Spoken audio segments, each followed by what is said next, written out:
All right, awesome. So cool, we're live. Okay, guys, how's everybody doing? And good morning. I said we're going to talk about Darkfall, Unholy Wars with Tasos. We're very excited about the game. It's a huge announcement. It's #1 on MMORPG, and that's probably one of the cool parts for us. We know you guys are a super hardcore fan base, and we got some great questions for Tasos. So, Tasos, thanks for joining us across the pond. And why don't we get started with the basic question of what's your overall philosophy for Unholy Wars? It was a great announcement. It was really exciting. So tell us kind of what your plan was and how it came about. Okay, well, thanks, Garrett and MMORPG.com for the opportunity to address questions posted by the community, and thanks to those who are watching or listening and for the interest in Darkfall and Unholy Wars. So just to address your question, it's basically applying the lessons learned and doing the things we wanted to do that we didn't get the opportunity to do during the original Darkfall. But it's not so much about fixing the old game. It's making a new game that improves on the previous philosophy. So I noticed that the community has been asking questions that apply more to the current game in its final state, and doing that, you're bound to get a lot of boring answers, because if you have to compare the two games, you should really compare the launch states and the potential. And the original game is a product of 10 years of development, and it's community and then player feedback and all that. There's been a long process of updates and expansions. So it's really unfair to the new game in a way that the players have the old game in mind, and they know so much about the old game that they're asking questions specific to the old game, and well, a lot of them. Mm-hmm. So I think we really need to compare the platforms and their potential to understand the philosophy behind the new game. And the new game, it's a totally different beast. It plays differently, it handles differently, it works differently, and not just on the player end. The previous game was pretty rigid compared to this one, and I'm talking not just on the player side, but also on the developer's end. And this is what I'm talking about right now on our end. And it was difficult for us in the first game to reconfigure things, and we made the game so that we can reconfigure things, that we can change things around, add things a lot faster, and we have a better capacity to do that now. We have more tools, we have better tools. The technology platform has evolved, and it gives us tremendous capabilities compared to the previous game. So we developed this game in less than 2 years. So and the goal is of launching a solid AAA quality game that's also an efficient platform on which we can build on and keep building on. And this was why we had a need to make a new game, and we just didn't evolve the last game to what we wanted to achieve. So the community feedback we had on the previous game, it was almost overwhelming for our capacity. And Darkfall and Holy Wars, we should be able to keep up with these requests. First, because the game is more flexible, we can make changes and additions a lot quicker. Our team is larger, better, our internal process is better, and the game is much better. So we're going to also have, and this is really important for us, an effective player feedback loop between the players and the developers with direct developer interaction, something we didn't really have before. We had like community liaisons, but that's not the same thing. So we can discuss with the community about existing features, but also features that are coming up. And we also have a better way of collecting player data and using it to improve the game. And I think that this kind of sums up our philosophy for the new game. It's basically not the old game. So what applied to the old game doesn't really apply to this game. It's quite different on many different levels. People are going to start discovering this as they start learning the new game. Cool. It definitely looks good. We're watching some of the gameplay footage and the beta footage you guys have put out. It looks awesome. And like I said, the open sandbox, PvP, hardcore loot, I mean, drops, and that's where I started with Ultima, years and years ago. So I love that Darkfall carries that torch. So we'll go to our questions. The first one is from Jezurium 2012. I pronounce the name. And he said, as someone who's never played the original Darkfall, will they be able to purchase Unholy Wars and play right at launch? Yeah, of course. And we're probably going to give people a chance to purchase it before launch, like pre-order, and offering some incentives. I know it's really close to launch, but still, it's good for us to test the account system and make sure everything's going all right before the actual launch. And we're going to give incentives to the players who had bought the original Darkfall, but also some to the players that haven't bought the game before. In the pre-order we're going to do next week sometime. It's a little hard to tell you which day exactly because right now we're racing to launch and things are happening at the last minute. So but it's going to be sometime next week, hopefully early next week. So yes, the answer is yes. You will be able to buy the game at launch. Awesome. Yeah. I mean, towards the end of the development cycle, it gets very, very tough. Everybody knows that. So, don't feel bad. It's how it goes. The next question has to do with dungeons, and it's from Butch808, and he's asking, are dungeons seamless, or do they have portals to instances? All right. Well, the dungeons still have portals, but they never were instances. I mean, we always had portals on the dungeons. These are not instances. I think the players have been asking for just to walk into like a cave and just go into the dungeon. We understand the beauty of that, but we basically need this gives us the capability of going through a portal. It gives us the capability to use different lighting and environmental settings. So it's like a technical thing for us. But it's not an instance. It's just the portal just takes you to a different part of the world. It's just like any part of the world. And actually in our tool, the dungeons are under the world. And it's just, it's our need. Actually, the portal being there takes care of one of our technical requirements for the dungeon. So on instances, let me just say that we never have them, and we don't have them, and we very well might never have them because they don't really agree with our philosophy for a massive multiplayer game. And we always like to push the massive multiplayer envelope and have a massive seamless world and no zones, and we want player interaction to be at the maximum possible level, and we don't want to limit this by instancing. So and these are basically differentiating factors for Darkfall, and instancing, it's really not in our DNA. So we have invested so much time in innovating and researching solutions so we can have the largest seamless world online of its kind, and getting thousands of players in a single battle, which is so important to us, and allowing unrestricted player interaction and all those things that make the game more massive. So we don't want to take away from that, and if we don't like the instances, and if we ever do go to any form of instancing, it's going to be because they improve our user experience and not because they're more convenient to us. Because usually instances are used for technical reasons, for convenience of the developer, and making and at a lesser point to actually improve gameplay ability of the game, especially in a super competitive game. Instances would just kind of defeat the purpose. Right. Of course. Yeah. Cool. We're going to talk. The big news, at least it's a big one for me, is this next question comes from Grumbags, and he says, will players be able to go into first-person view, or is it only third-person?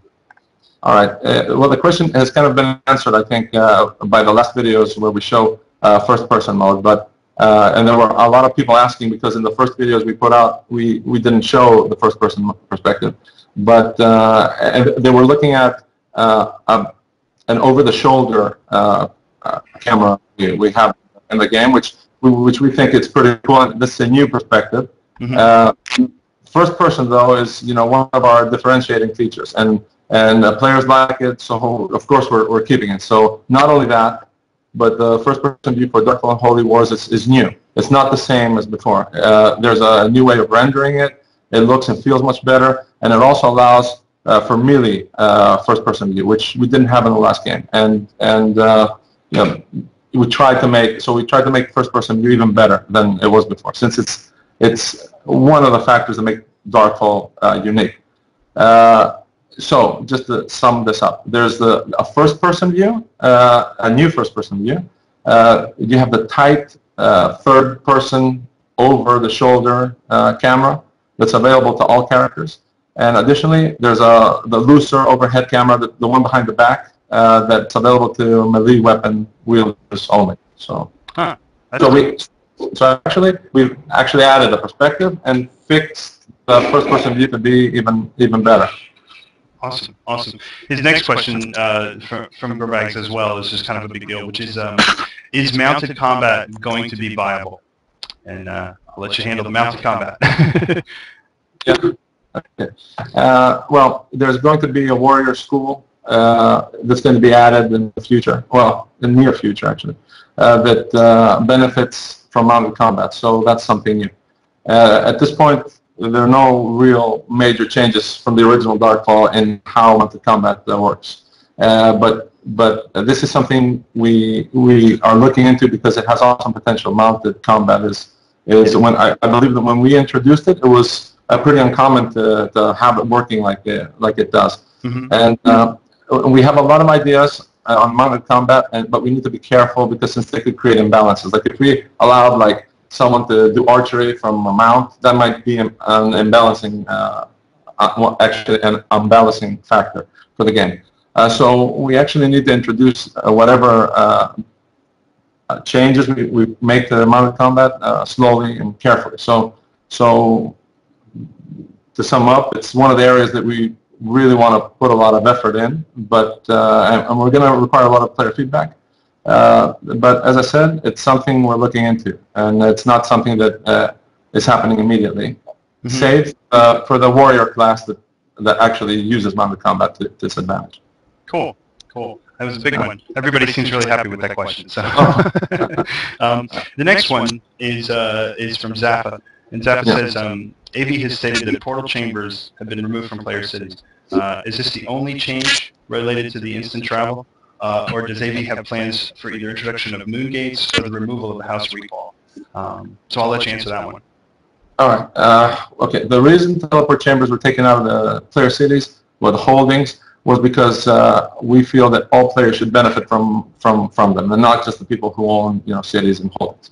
So basically how it works is you go to a teleportation chamber, you activate it, and you choose which one you want to travel to, which is kind of different. So in a sense, we have introduced moon gates, and as you can understand, in a competitive game like Darkfall, these will become hotspots for all kinds of activity, and this is one of the features that can change the game dynamic quite a bit. So we'll be keeping a close eye on it and prompting community discussion on it.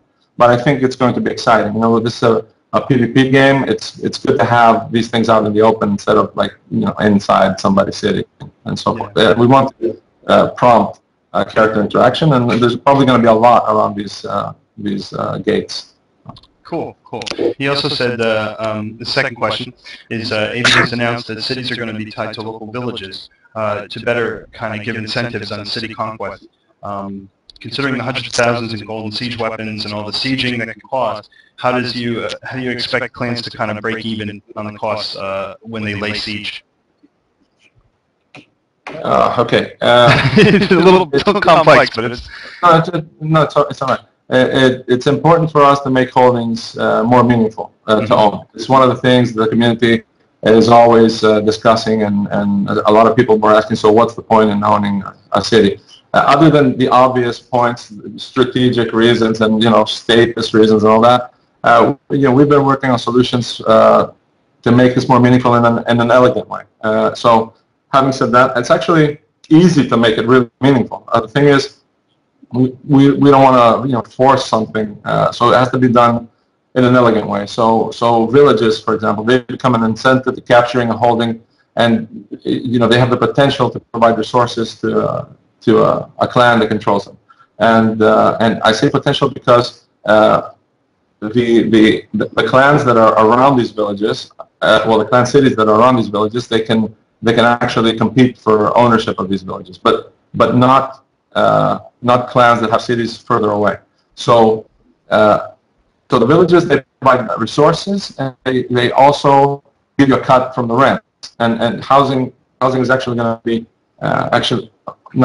they give you a cut of the rent. So the cut of the rents is something new. And associating villages to cities, the city, it also promotes local competition or cooperation, and we feel this is good as well. Cool. So I haven't really answered the question, but we think it is meaningful to own holdings, and you will break even, but not just because you're going to have like things giving you resources and money and so on, but there's many other factors and things we're going to keep adding to the game that will keep making it meaningful. That's good. Yeah, that's good. Yeah, villages are tough. I mean, when you go into PvP with player holdings, it can be a big deal, and a lot of risks. Everybody knows that. Go ahead. Okay. The next question is from Ragnarok LOW. He said, "Can you confirm if friendly fire is still in the game, specific to like guild and party members?"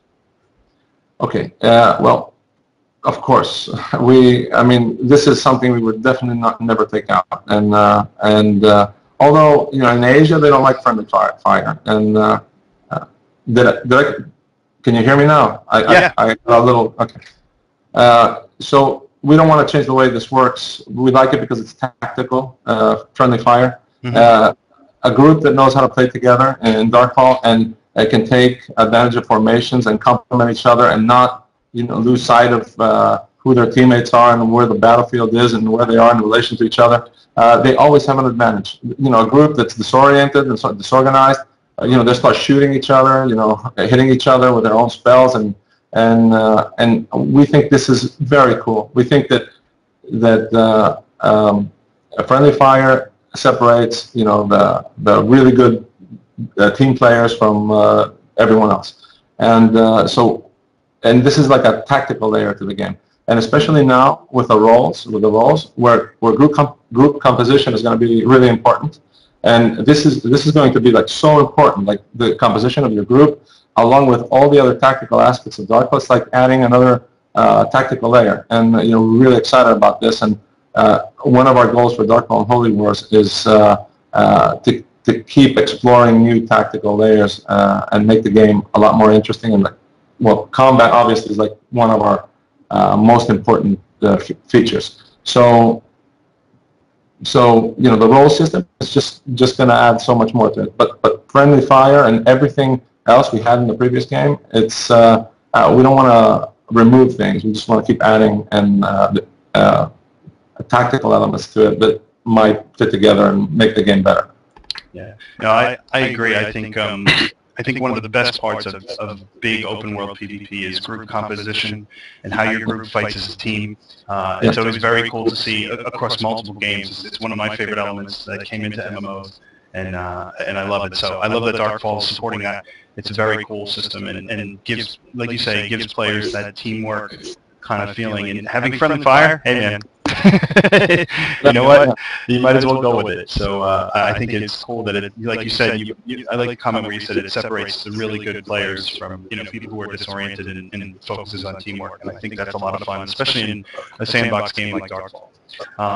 So go ahead. It was a shame that in the previous game, the players ended up all being almost the same. So I think the roles now are going to actually make a big difference in how the game is played. It's going to make it a whole different game. Mm-hmm. So we're very excited about the potential for this. Cool. The next question is from Yamota, and they ask, I know that the game is a sandbox, but even in a sandbox, you kind of need an end game philosophy. So what do you look at when you see Unholy Wars as your end game kind of philosophy? And obviously heavily with PvP, but are there any other elements to the game that you see coming into play at the end game? Well, we don't really like the term endgame for Darkfall and Holy Wars. We didn't like it for Darkfall either. I mean, when we talk about an endgame, it's like, let's finish all the quests, let's complete all the achievements and max out our character and take over the entire map. Some of these things might happen anyway, but over time. But if you're going to focus on the end game, is something you focus on like from the beginning, and this is my goal. And Darkfall is a dynamic game, and characters have many cycles in their life. So and priorities will change, and there you got the clan dynamic, and you have the empire building and conquest, and there's many levels to operate on. So the closest thing we can think to like an end game we have epic mobs. Okay, this game has epic mobs. Quite different than what you were used to from the first game. This is something that could be like an end game type content, but we think more politics and sieges and striving to make a name for yourself and being part of a group that affects the history of the world. And these are really great things, and you can actually measure success in Darkfall. You can actually, it's clear. Somebody wins, somebody loses. Mm-hmm. There's still fuzzy lines. The level of success, and so that gives like room for people to dispute things, and so it's still interesting. However, we do have clear victory conditions, but these are not like game-ending conditions. These are conditions where you have it's one little aspect of the game, like Clan A takes over Clan B's holdings, which they might have been fighting for forever. This might be some kind of like huge goal for Clan A. And Clan B goes into another mode. They want to go back and take what's there. So what's an end game? So I think that the end game depends on a group or players' goals for the game, which in Darkfall and Holy Wars, it should be as dynamic as the game itself. So that's basically my answer. I know it's not very clear, but if I have to answer, we don't really see like a real end game unless one clan can take over the entire map and like control it forever, which we think is extremely improbable. Right. I to be honest with you, I agree with you. I think for Darkfall to put the word end game on that type of game doesn't really make sense, but it's a question. They got it in. We asked it. So the next one is will the game be available on distributors like Steam and other areas out there now, with digital download being such a big deal? Well, the last game, it was on a bunch of them. It wasn't on Steam. Uh-huh. Not that we didn't try, but now we just submitted into Steam Greenlight, and awesome. There's huge support for it, and we really want to thank the community for it. And Darkfall just broke into the top 100 games. It's working its way up, like in the record time, and we need to keep at it. I guess it's not clear how this thing works, but I'm sure that if Darkfall reaches like the top positions, I don't think they can ignore that. So it's just the rules on which games get greenlit are not very clear. So our goal is to reach the #1 spot. So I figure there's nowhere to go from there. So Steam it's a great platform and a great community, and our players have been asking for it for a long time, and they obviously appreciate it. And I think that Steam can benefit from our community as well, because we have a great community, and it's amazing to read all the comments on there and so on. We're very happy to go through the greenlight process. It's not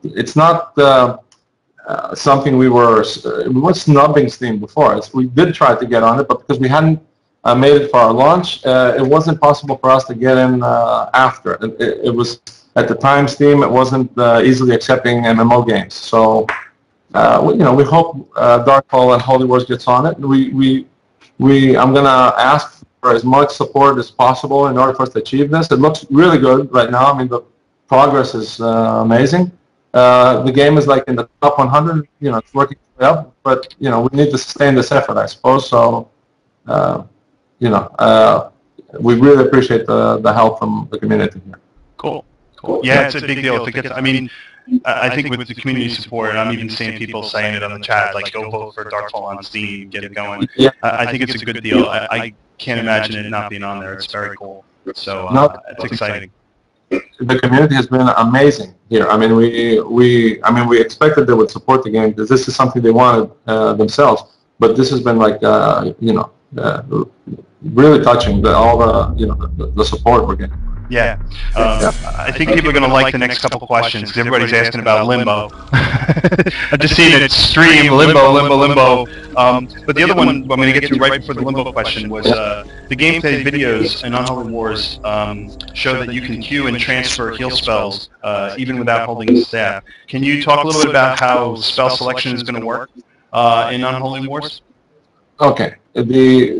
There's abilities that you can use without a staff or anything else for that matter. So these are the common skills like heal self, and the transfer skills. You can execute this with empty hands. You might have seen a video that this is the animation, and the skill is executed with nothing, and there has no staff or no weapon. The warrior skills, they can be executed with a melee weapon, and elementalist ones, they need a staff. So the skirmisher skills are a bit more special, and some of them they require a bow, and some others executed with any other sort of weapon.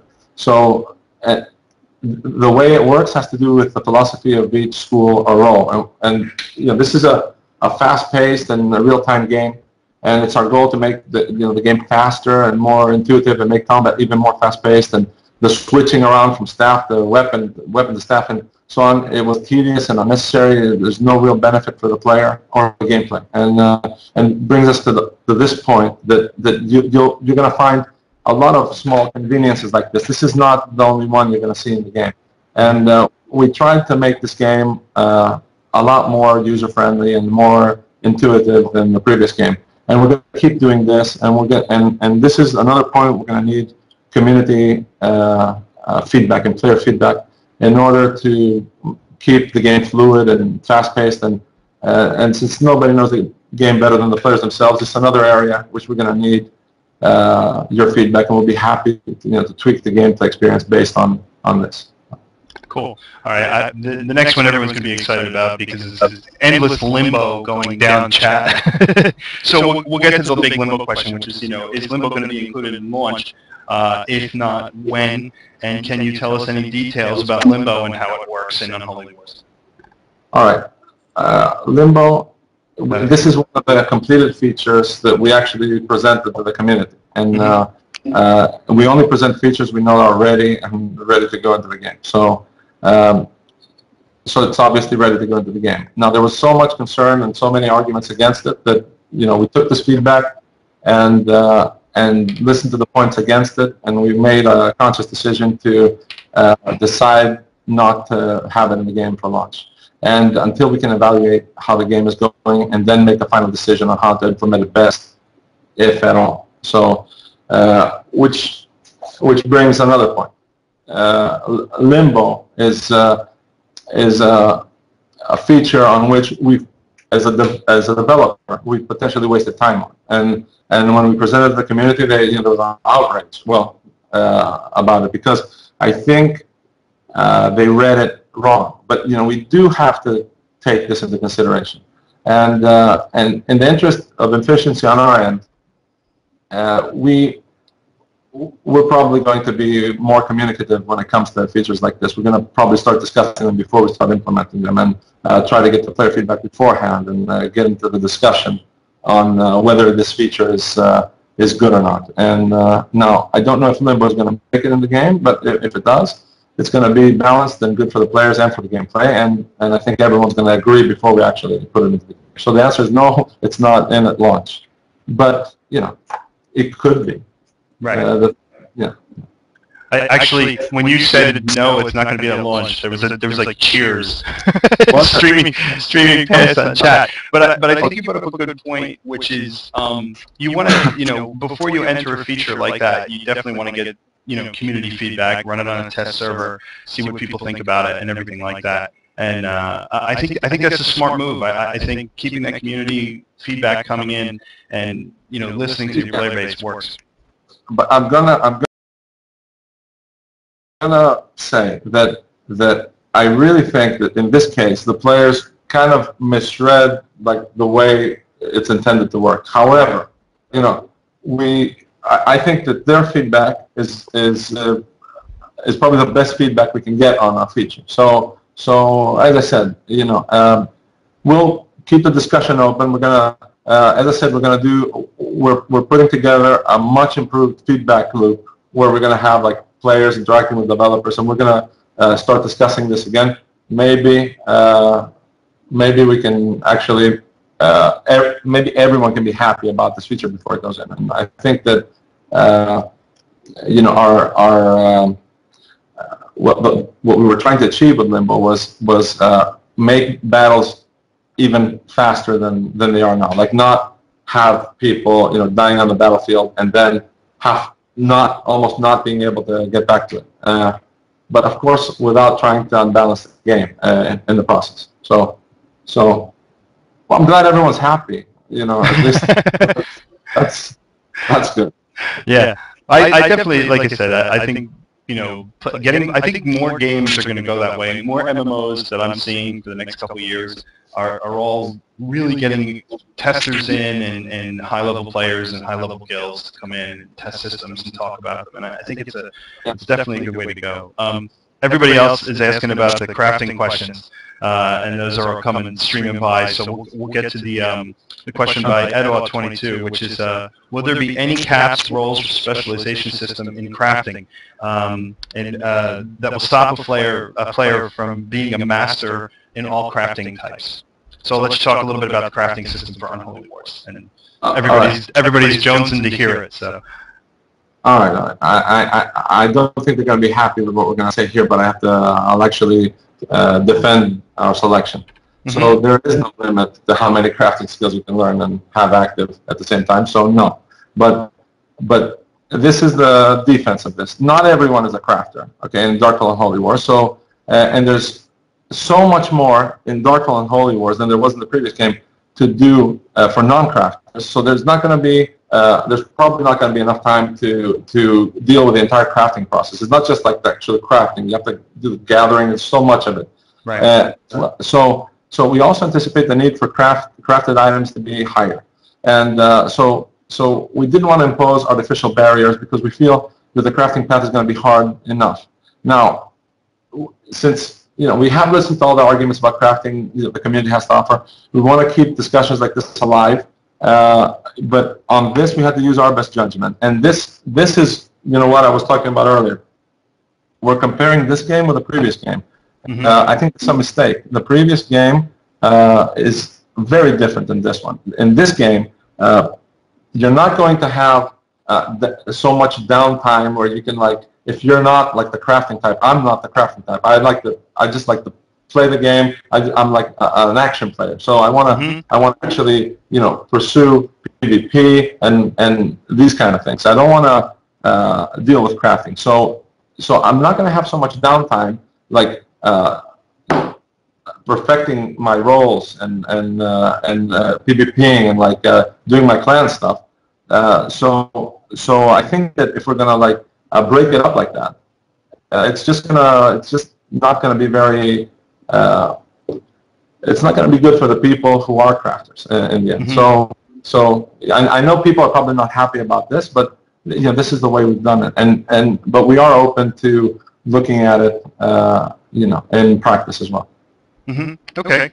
No, that's fine. A lot of people are asking about the banking question as well, and we do have it right here. From Zerglet is asking, will we see regional banking?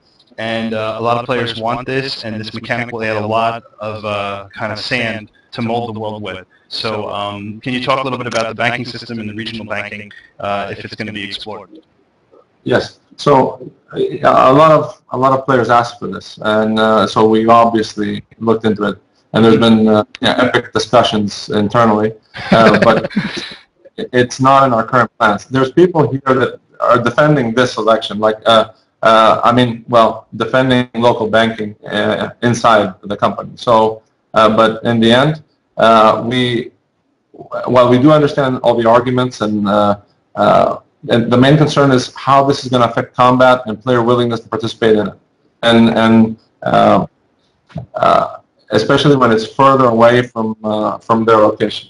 And we're worried that it could discourage newbies from exploring and going out further and make the game more tedious and affect player mobility. However, we do understand the potential for positive gameplay advantages that might come out of having local banking, people moving stuff around and people trying to exploit this and so on. We understand this, but we're using our judgment to implement it the other way. And however, we want to keep this discussion alive. This is one of these discussions that we're kind of torn internally as well. It's just that this is the decision we made. But we are open to discussing it further. We know that local banking works well in some other games and so on. We just think that in this game it might not translate as well. Okay, cool. We talked. The next question is coming from Ria Care, and talking about the game user interface. And if the game user interface is customizable, can you change the shape of the bars and things like that? Can you talk a little bit about that topic? Yeah. At this point, the interface, it doesn't have that many customization options apart from which windows you want to have open in GUI mode. So we feel that this user interface is both it's suitable for newbies and for advanced players. And if you saw the developer diary, Torque Shaw, one of our developers, did, our user interface was designed with, it's actually a hybrid. Hello? Sorry, can you hear me? That's right.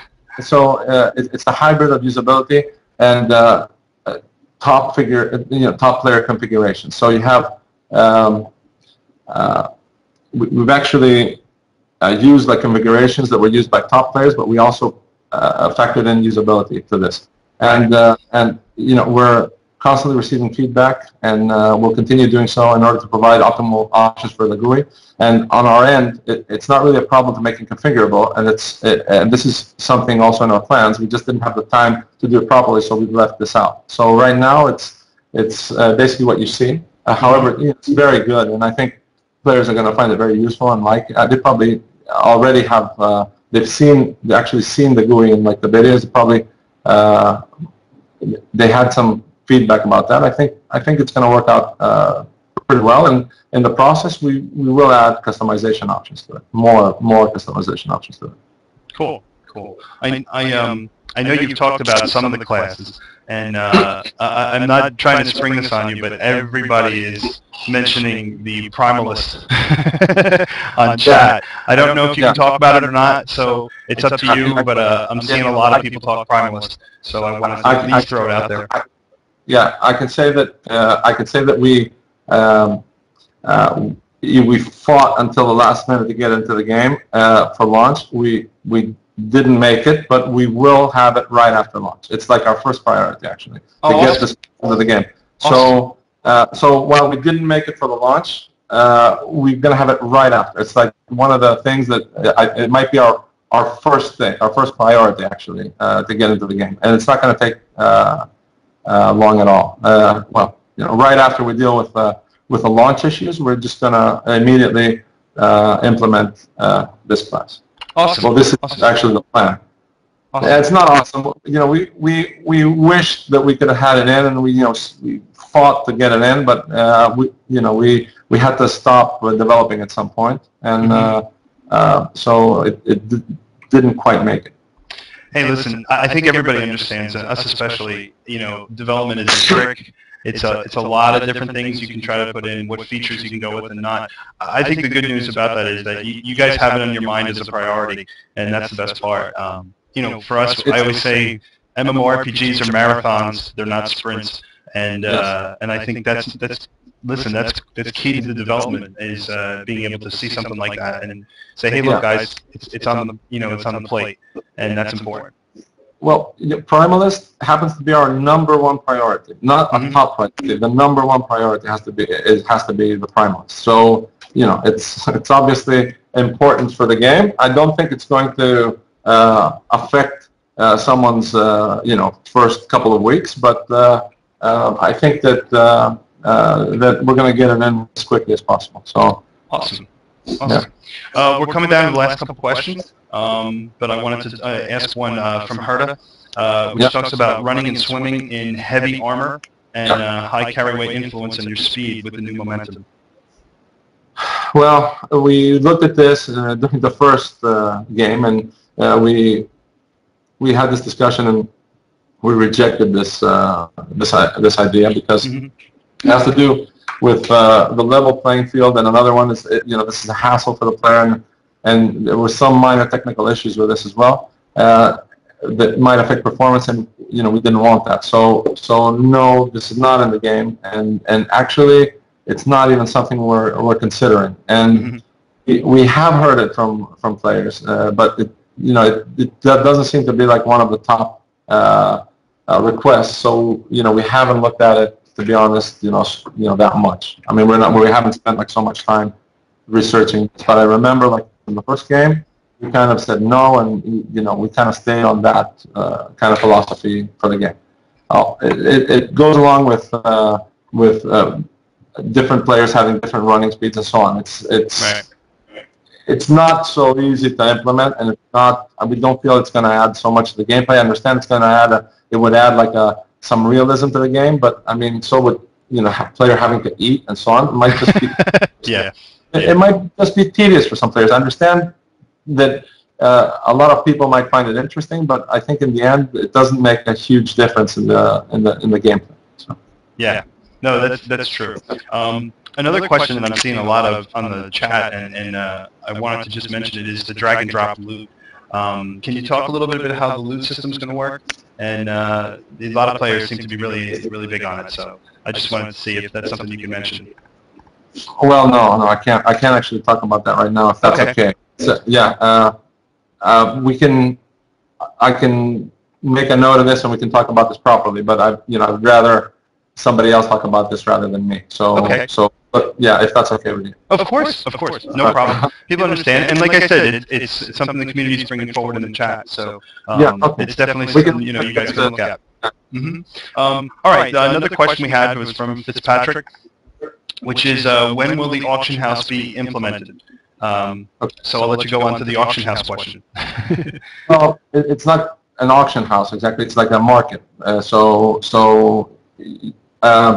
It wasn't looking good for the launch, but we almost made it, and you're actually going to be able to see the market stall in the game. It's just not going to be operational, but soon it will be. So the only element that remains to be finalized for the market is the user interface that the players use to interact with it, and it didn't quite make it for launch, but it's close. So it's one of those features we tried to get in for launch, but didn't. We don't think it's going to make a huge difference. By the time it gets in, I think that's when it's going to be fine for players. Okay, cool. I know there was a couple other things you wanted to mention to players, because that finishes my question list. So I thought maybe you have a chance to kind of talk to the community a little bit and tell them some of the things we talked about before. So go ahead. One of the things that, because some people have been asking about transfers and characters and so on, one of the things we're going to do different in this game, our count system is different. So it's going to the way characters and character transfers is going to work is different than from the original Darkfall. And in the previous system, it wasn't really everything we were dreaming of. So, and we also felt pretty bad about what happened with the North American server. The older players will remember this. They had to actually buy the game to play on the North American server. That's because we had a publishing partner for Europe that kind of forced us to make this happen. And now that we're independent, we're going to have players are going to have on their one account, they can have characters on either server. Actually, they can have characters on both servers. And this is quite different than the way it worked before. Transfer will also work similar to how it works now, but I think there might be less of a need for it if you can have like a character on either server. I think a lot of people might find this interesting, and we can actually announce this now. So I am, and there's another thing that I wanted to say. About the clan ranks. the way this works, I saw a question by somebody, and the way the clan ranks work now has nothing to do with the previous game where they were assigned. They're determined by kills during sieges, and they have nothing to do with permissions. The permissions work with you actually assign permissions to managers. So, but the clan ranks, they have to do basically with your performance and during sieges. So I think that's quite interesting, a different way to implement this. So that's basically it for anything extra that I had to say. I just noticed those two questions. I thought we might address those as well. Sure. No, the best part when you mentioned the character on the two servers, everybody, it's a huge stream of happiness. I think that's exciting. I think it's really cool for the community. So awesome. Tasos, listen, I can't thank you enough for joining us. I know it's afternoon for you. It's morning for me. But I hope the community's happy. We certainly had a lot of questions. You got a heck of a community, very passionate, and I think it's great. I think the steps you're taking with Unholy Wars is amazing, and like I said, with MMORPG, we're happy to see it at #1. It's really cool that the sandbox world and the hardcore PvP still has a place in MMOs after a bunch of games come out and stepped away from that format. So I always think Darkfall has a good place out there. So thanks so much for taking time this afternoon. It was really great. Thank you, and thanks to everyone that woke up this early to to listen to this. And I hope we can do this again. It was fun. Yeah, absolutely. Hey, listen, if you want, when you get ready closer to launch, and when you guys are ready, we'll do another one to go over launch. That'd be awesome. Sure. Awesome. Thanks again, Tasos. We appreciate it, guys. Thanks so much for logging in and checking it out. Really glad we could talk to the Darkfall guys, and like I said, I've known Tasos a long time. Haven't seen him. I think it was E3 2006 was the last time we hung out. So it's good to see you, man. And thanks so much for taking time. We appreciate it, everybody.